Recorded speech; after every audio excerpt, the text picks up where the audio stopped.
C'est à un monument du textile au bois que l'avocat Philippe Brun s'attaque. L'usine de confection troyenne Emo projette le licenciement de 59 de ses 167 salariés, mais pourrait être attaqué en justice pour ne pas avoir proposé de reclassement.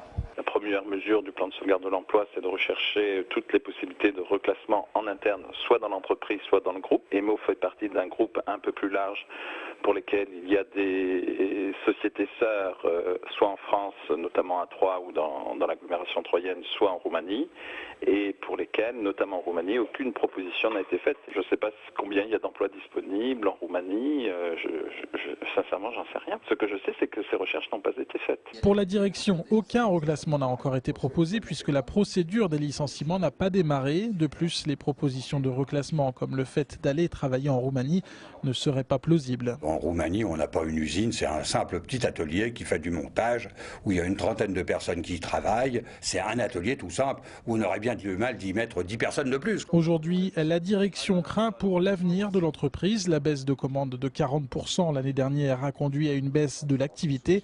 Maintenir les effectifs actuels ne serait pas réalisable. Aujourd'hui, la situation d'Emo, elle est grave, elle n'est pas désespérée.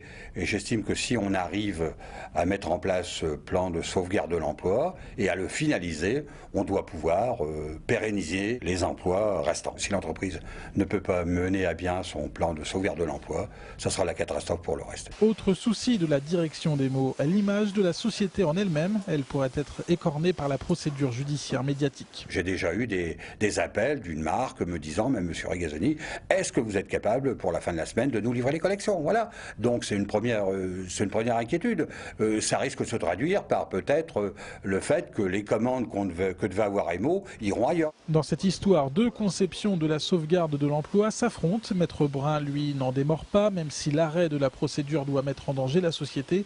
Emo ne doit pas sortir du cadre législatif. La sagesse commanderait que la société Emo arrête la procédure qu'elle a engagée, reprenne au point de départ cette dernière et enfin se mette à respecter le code du travail. Si ce n'est pas le cas, Maître Brun déposera en début de semaine prochaine au tribunal de grande instance une assignation en vue d'obtenir l'annulation des licenciements économiques.